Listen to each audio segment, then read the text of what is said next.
I hope I've said her name right because I haven't got it written down. So, me and my memory, yes. Hi and welcome.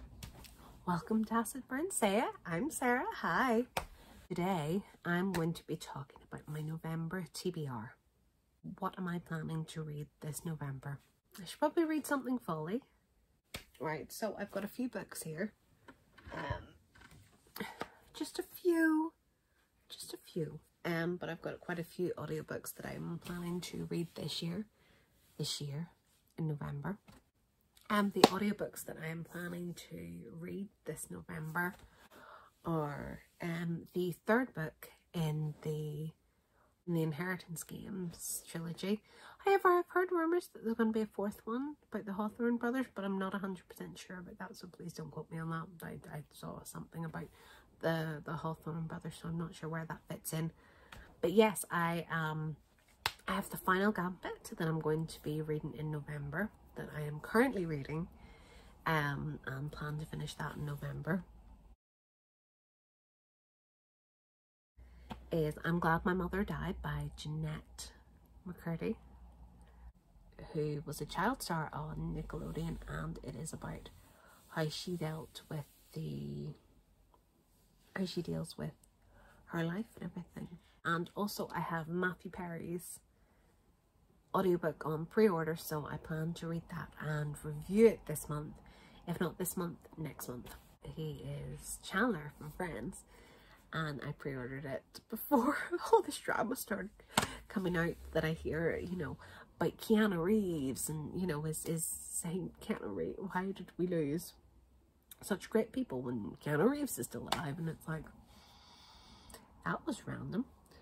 That is my plan. I also have Alex Scott's memoir, How Not to Be Strong. She is a women's footballer in Britain, and I'm not really sure what her memoir is about, but I'm excited. It's probably going to do with race in her family, because she's a woman in the footballing profession, a black woman. I was watching her in Graham Norton, and she's so pretty. I just can't get over how pretty she was. I remember watching her in Strictly, and that's where I was introduced with her, on Strictly, and she presents and everything now. I think she's brilliant. I wouldn't, which I'm really excited to read about. However, I forgot she's football. Like, I like her as a person, but I forgot she is football, so I'm like, oh, maybe I won't like it. Maybe it's not for me, but we'll see. I have quite a few audiobooks, so, and Confess by Colleen Hoover. I know I said I don't like Colleen Hoover, but yet here I am. Colleen Hoover is on my TBR. It's because she's on my whole list, and it is Confess, and I think I'd wait a month. I mean, as you can see by my pile of books, It Starts With Us is not on my pile of books. It is over there. I'm looking at it, but I have not got it on my to read list at the moment, to be read list, because it is not a priority. However, it's short and it's pretty, but yeah. So Legendborn by Tracey Deonn, and as I'm sure you all know, and also the second book is out in November this month. I pre-ordered the sequel, Bloodmark, before I had even read this book, because I heard how good it was, so I ordered this and the sequel. It's about Bree, who goes to a university because she's mega smart, on a special curriculum for younger ones to go to this college, and she is starting to see, she starts seeing some weird stuff, and she hears the word Legendborn, and she wants to find out more about it. So that's about where I am in the book. But the other books on my is Crown of Midnight. It is the sequel to Throne of Glass by Sarah J Maas, and it is the second book in that series. I read the first book in September, so unfortunately I didn't get to read it in October because I had far too many books on that I'd wanted to read, so this sort of got pushed to the back burner. and I wasn't that impressed with Throne of Glass, but hopefully I'll much prefer this.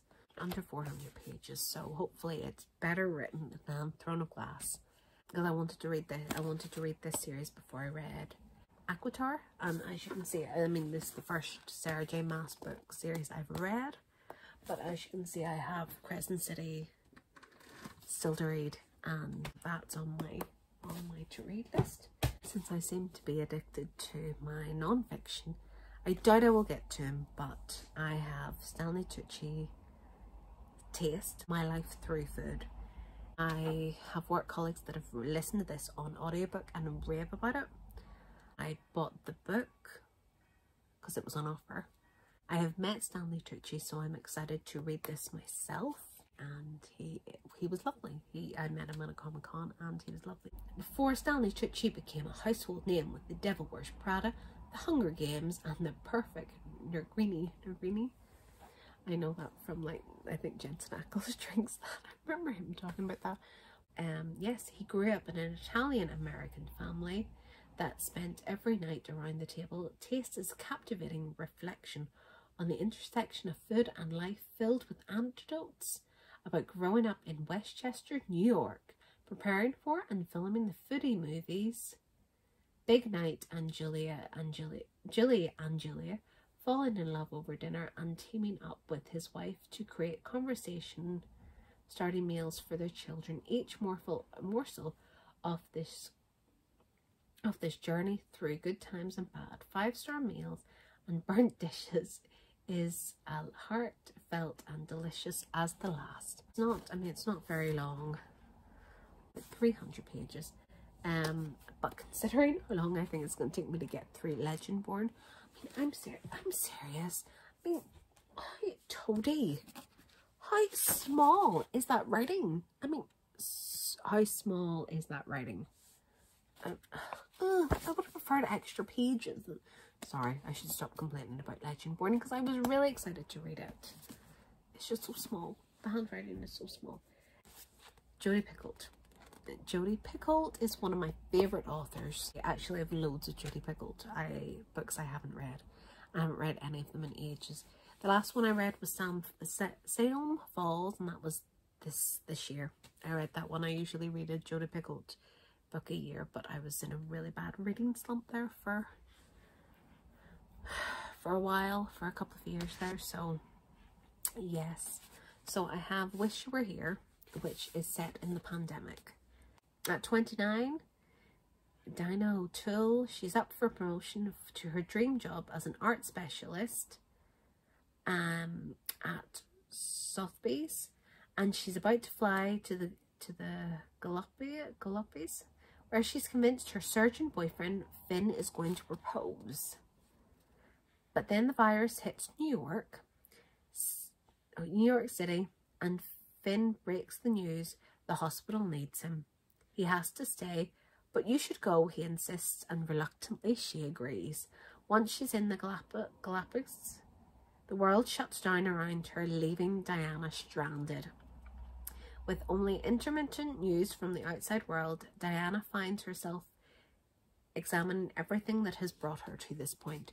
So I know this book is set in the pandemic and it's about getting stuck. The main character is stuck.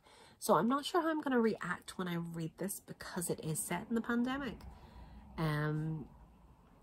Because I know I've had issues with watching Grey's Anatomy being stuck in the pandemic bit. So we'll see. It's not a very big book. It's just over 300 pages, and the writing is actually quite small too. It's not as small as Legendborn, but it is small. Look, it is small. It's small. But you know, I haven't read one of hers in a while, and I like her writing. I like her twists and the fact that she makes you think. So yes, I am excited to read this. And it's in our book chart, so if I read it, I can at least talk about it to other people. and you know, see if they want to read it. So I can at least recommend books. A Starless Sea by Erin Morganstern. I don't know anything about this. I know nothing. Truthfully, I bought it because of Hannah, Clockwork Reader. I bought it because she raved about it, because she said it was her new favourite book, and I love the Shadowhunter books, as you can probably see behind me. So I bought this, and it has been sitting on my bookshelf for a while. I think I bought it in April, and I think this month I'm going to read it. It is on my book list. We'll see if I get it read, but that is my plan. And I have the main book, and the library has the audiobook as well, so I may do both and see how it goes. I haven't read any of Erin Morganstern's books, but I've heard good reports of them, so hopefully Hannah, don't let me down. I'm excited about this one. And the last book on my TBR is Harper Lee's To Kill a Mockingbird, which I haven't read. I didn't read it in school. For school we read John Steinbeck's Of Mice and Men. We didn't read To Kill a Mockingbird. And so I think I have tried starting it. I think I left it in the car, and I think I got a few pages read. I think I got about 10 pages read, so it hasn't been that much. I think I should read it. You hear so many people talking about it, so I feel I should read it. I'm excited to read it, and so hopefully it is about, I don't really even know much about it because I haven't even seen the movie. I know nothing. I am sure you're all laughing at me going, how on earth could you not have read this? I have not. Right, so in the back it says, a lawyer's advice to his children as he defends the real mockingbird of Harper Lee's classic novel, a black man charged with the rape of a white girl. Through the eyes of Scoot and Jem Finch, Harper Lee explores with exuberant humour the irrationality of human attitudes to race and class in the Deep South in the 1930s. The consequence of a town steeped in prejudice, violence and hypocrisy is pickled by the stamina of one man's struggle for justice, but the weight of history will tolerate only so much. So yes, political and racism and everything. So we'll see. She didn't die that long ago, did she? I'm glad that she got to release her the other book, Go Set a Watchman. She literally only wrote these two. Those are the books I am planning to read. That is my books. I have 1, 2, 3, 4, 5, 6 like proper books, and then I've got 4 audiobooks. So we'll see. I mean, I read 10 last month, so I read 10 in October, so yeah, maybe I'll do it again, but I doubt it. But we shall see, won't we? Enjoy your full day and stay safe and just enjoy it. Bye.